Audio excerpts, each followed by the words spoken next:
Real people, real breakthroughs. This is the Psychology of Eating podcast, where psychology and nutrition meet to uncover the true causes of our unwanted eating concerns. Your relationship with food will never be the same. Now, here's your host, eating psychology expert, and founder of the Institute for the Psychology of Eating, Marc David.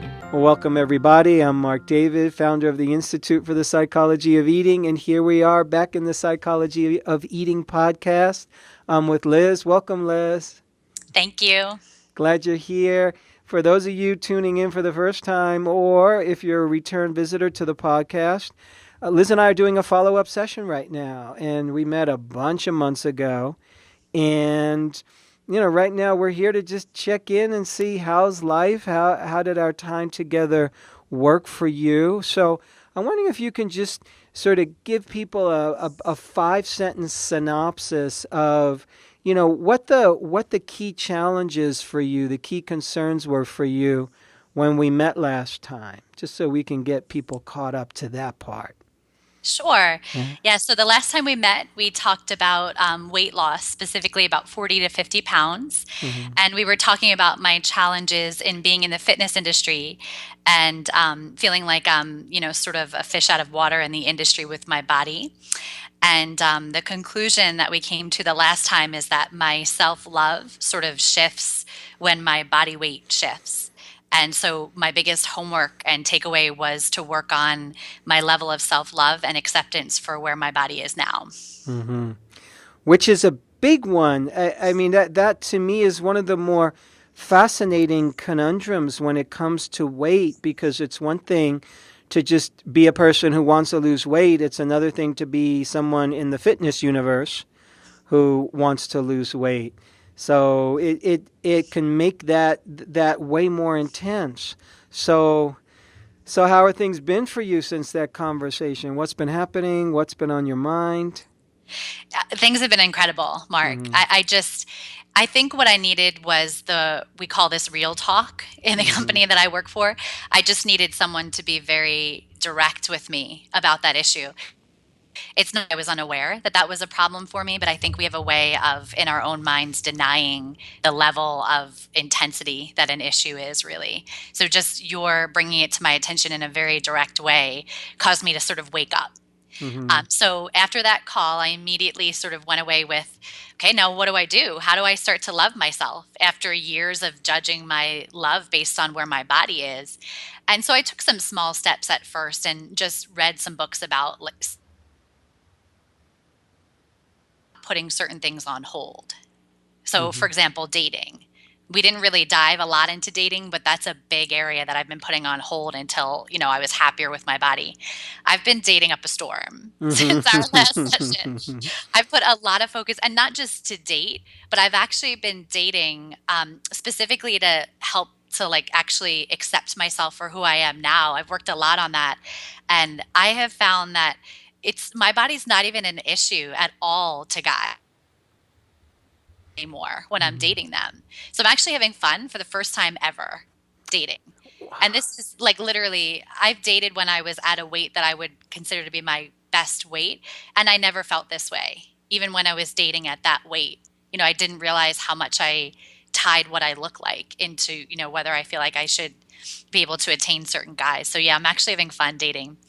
The other thing I have really done is really embraced my body as it is now when I teach fitness. So on our first call, we talked about how I'd have moments where I would accept my body, and it would feel like I was being very purposeful when I taught in those moments, but they were fleeting moments before. Now, I don't even think about my body, frankly, when I go to teach. I just give it all I have.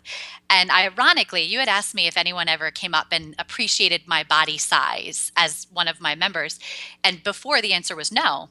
But just 2 weeks ago, someone came up to me and mentioned that they were really inspired by someone that's curvy that actually has a body that's able to move the way I move. She mentioned I have a body, and I feel like when I watch the way you're able to move your body around, it inspires me to want to work harder in class. And that's the first time I've ever heard a comment like that from a member. And I think it's sort of a direct reflection of me just really accepting where I am and not using it as sort of a way to make myself stand out in the negative when I'm teaching.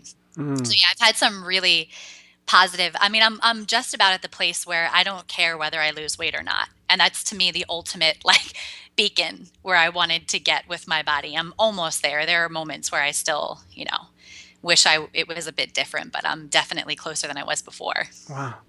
What a great report. I Yeah. really mean that. Congratulations. That's huge because when we spoke, you were definitely in the quicksand, which is a very understandable quicksand of, whoa, wait a second, I want to look a certain way. I'm in the fitness industry. There's a lot of pressure in the industry, number one. There's a lot of pressure in my own head, number two. So that's a lot of pressure coming from a lot of different places. Hmm. Um, and the odd thing is, only we can change that from the inside. And you started to do that in a big way. And I'm especially, I have to say, I'm especially just so happy for you that you took this on in the dating realm because I think in a lot of ways, correct me if I'm wrong, the proof is sort of in the pudding. Proof is in the pudding in terms of if you could be on dates and feel good about yourself for who you are and what you look like and how you weigh, then life is good. Yes, absolutely. That is, at least for me, that's always been the toughest area for me to really accept who I am and what I look like. So for sure. Hmm. Yeah. I think also there's a ton of women who think that men think like them. Definitely. We do for And sure. you know something, there might be some men that think like you do. And when you find them, if they're thinking the bad things or the negative things that you do, i.e., oh, I'm not gonna like her unless she looks like this, then you know to cross them off of your list. You thank them for identifying themselves. Um, but the reality is, the majority of men are not thinking the same way you're thinking. They're not in this constant state of judgment and of your body. And if I'm in that state around my own body, it's going to be easier to think everybody else is thinking that. Yeah. And then we prove it to ourselves when you go out and you start hanging out with different men. You go, huh, wow, this is not an issue for this guy. And different guys have their different preferences. You have your preferences. There are certain things you like. There's certain things you don't like. It's nothing personal, in terms of what our taste is in food, in women, in men, in pets, in whatever. Um, so, how's this doing for your confidence? If you feel a lot more confident. Oh, I do. It's ironic too. I actually just went on a date last week with a guy who he's bigger. He's like a teddy bear. But to your point, I actually liked that. That wasn't, an issue at all to me. I thought it was attractive. But he made a few comments actually about his body and wanting to lose weight. So I sort of got to see it from the other side of the street. And I can see how when your perception of your own body is that way, it kind of kills the attraction a little bit for the other person who doesn't see an issue. Now all Yes. of a sudden I start thinking, well, what's wrong with this body? I liked it. Like I Hmm. thought it was a good body. So it's sort of interesting how our own perception of our body can do that to somebody else's perception when they walked in completely attracted to the person. Yes. And especially, in the heterosexual universe, men enjoy women who enjoy their own bodies. First and foremost. Like if a woman is loving on her own body, that's extremely attractive because it Yeah, I found means that. it means she's sexy. It means she's in her body. It kind of says to the guy, "Wow, what does she love about that? I want to do that too." It's instinctive, it's natural, and the bizarre thing is you have the power in that regard. If you're sitting there going, I hate my body, then that's what gets broadcasted. Yep. And if you're sitting there loving on yourself, that gets broadcasted. So, a lot of times we think we're not in the driver's seat in terms of our weight and our shape and its attractiveness to whoever. And we got a lot of power there, no matter what we look like.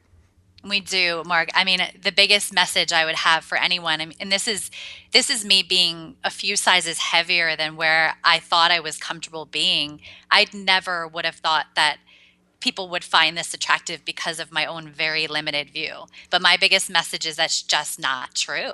I Mm-hmm. mean, and this is for guys of all shapes and sizes. That's the other perception I had was, well, maybe a bigger guy would be okay with me being at this size, but no, it's all guys. That's the bottom line. They don't, you're exactly right. It's about the way we feel about ourselves. So yeah, I'm feeling really good, and it is a big confidence boost. But it's coming from me. It's not because I'm looking for their acceptance outwardly. Yes. Yes. Wow. So you really hit the target here. I'm happy for you. I'm impressed with how you just have taken the ball and really run with it. And you also made the comment like, I almost don't care whether I lose the weight, I don't lose the weight. I think that's a great place to be, because then if you lose weight, you're happy. And if you don't lose weight, you're happy. And sometimes the body just has its own agenda. Life Yeah. has its own agenda. We could do everything right, exercise wise, diet wise, and the body just does what it does. And I think there's a hidden wisdom to it. And sometimes it's just teaching us bigger lessons. It's just teaching us self-love. It's teaching us self-acceptance, and then we can learn that we can move on to the next thing. Yeah, I think that one of the other greatest things I've gotten from this is just trusting my body, just Mm-hmm. trusting it that, you know, as you said, there's a reason why you want this weight here right now. And I'm not going to question that anymore. I'm done questioning that. I'm going to trust that this is the way I should be right now. And somewhere down the line, I might be able to look back and see why, and it'll all make sense. But Mm, I have to sort of have faith that right now I just can't see the whole picture, and that's okay. yeah. And, I'm just thinking, for you being a fitness professional, what a great fitness professional to be, you know, because there's so many people who come into the doors of the fitness universe. They're scared crazy because I'm going to be judged. I hate my body. I'm out of shape. I look like this. I look like that. And the last thing we want is to step into an environment where we're going to be judged and we're not going to be loved, because I'm already doing that to myself. Why do I now have to be in a class, for everybody to see? And when you, the teacher, are modeling love and modeling enjoyment and modeling this is fun, like, look, everybody, it's really cool to move your body. Mhm.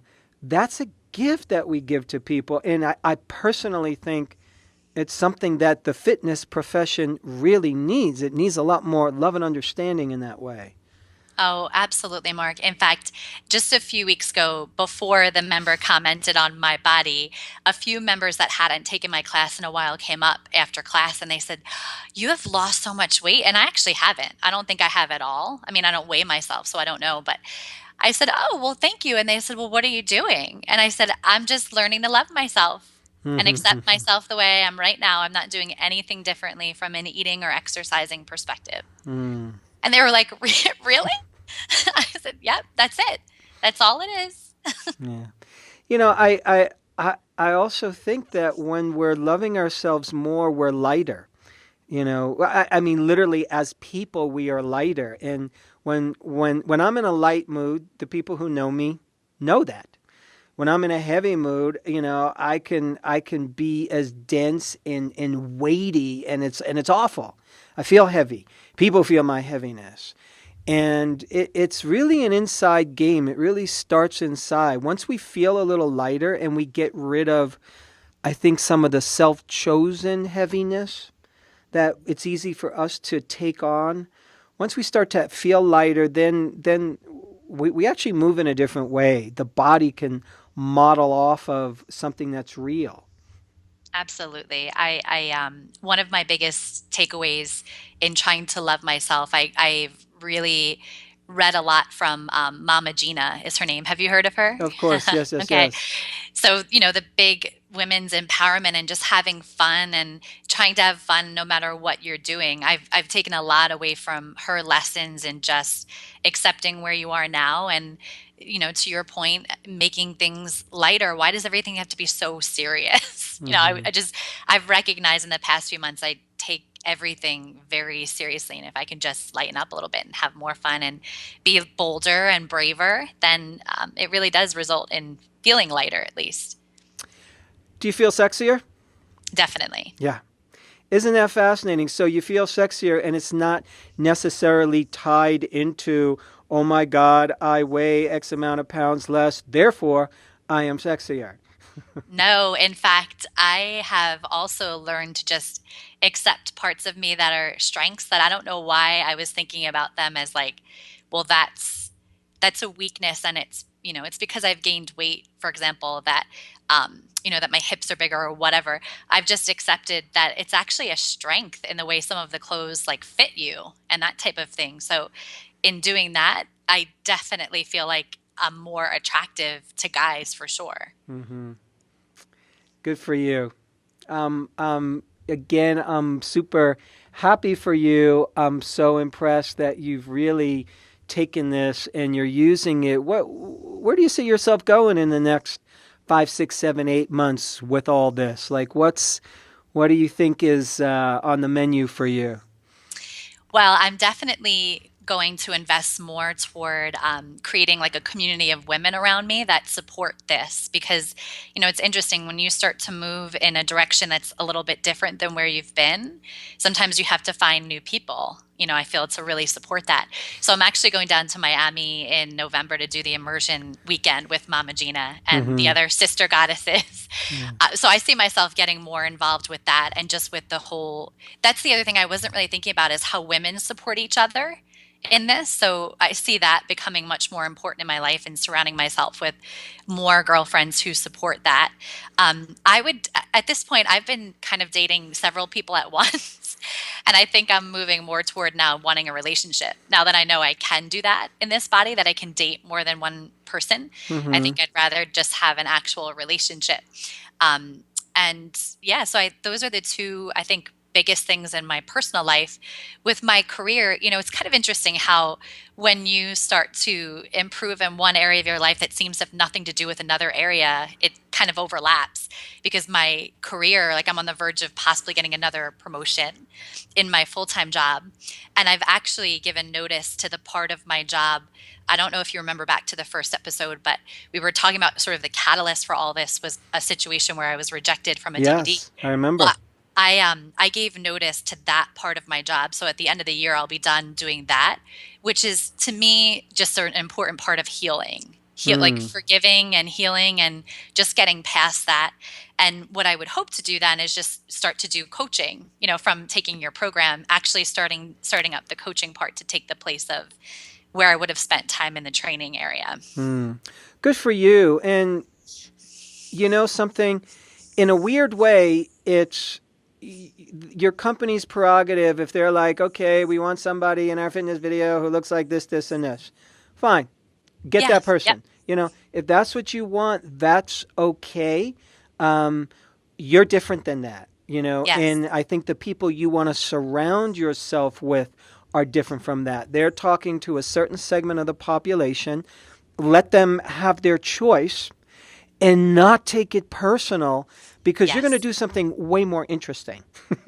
I mean, that's the bottom line, though, than not taking it personally thing that because I don't care anymore about their acceptance. Yes. I just don't care. I care about now, this is the body I'm in, and I choose to believe there's a reason why, that I'm going to serve people that really need me in this body right now. So instead of fighting that and being upset that they didn't accept me, I accept it, that this is who I am and it doesn't align with what they want. And that's okay. Good for you. That's a powerful place to be. I think on a certain level, empowered women in this world are the most amazing. They're the most attractive. They're the most dangerous women because they're empowered. And there are certain people who don't like that. There are certain people it doesn't fit into their paradigm. But wait a second, we need you to look like this in order to be in a video. It's no. You can have 1 million of your own videos that do way better than those videos. It so doesn't matter. I just see you very, very clearly stepping into who you are, and it's a beautiful thing. I can't thank you enough, Mark. I needed a kick in the butt. I needed to hear it very directly that that was the issue, but in a caring and sincere way. And that's Hmm. definitely what you gave me. Yay. Well, thank you for saying that. And, for viewers who are tuning in and listening, Liz has been talking about Mama Gina's MAMAGENA, Mama Gina's School of Womanly Arts. You could just go Google that online, and, really great programs, a really fun book as well for just really empowering the feminine. So I'm glad you tapped into that world, and I'm sure there's lots more to come there. Hmm. Yep. Okay, Liz, congratulations once again. Any last words you want to share as we're wrapping up here? Yeah, I mean, I think the groundbreaking part for me was just really wholeheartedly saying, you had asked me on the last call to go away and make a commitment to myself that this is it. Like, you either decide to love yourself now the way you are, or you're going to continue to battle this problem forever, for the rest of your life. I really made that commitment. I got off the call and I was like, this is it. I can't keep doing this with the weight and with the way I feel. I'm making the commitment. So, that's really where all of my actions stem from. I actually made the commitment to myself to do that. So I would say for anyone struggling with going back and forth with their weight their entire life and never feeling like they have a handle on it, it comes down to that, just making the commitment to whatever the underlying issue is and knowing that it's okay, it's going to take a little bit longer, but in the end you'll be happy. I'm so Mm-hmm. happy right now and I haven't really necessarily lost weight. Mm. Good for you. Thank you for being such an inspiration and a leader in this realm. You really are. You got a whole different thing going on that I think people can use and need and be inspired by. So thanks again, Liz. Thank you, Mark. And thanks everybody for tuning in. Once again, I'm Marc David, founder of the Institute for the Psychology of Eating. On behalf of the Psychology of Eating podcast, more to come, everybody. Take care. I hope this was helpful. Thanks for listening to the Psychology of Eating podcast. To learn more about the breakthrough body of work we teach here at the Institute for the Psychology of Eating, please sign up for our free video series at ipe.tips. That's I for Institute, P for Psychology, E for Eating.tips, TIPS. You'll learn about the cutting-edge principles of dynamic eating psychology and mind-body nutrition that have helped millions of people forever transform their relationship with food, body, and health.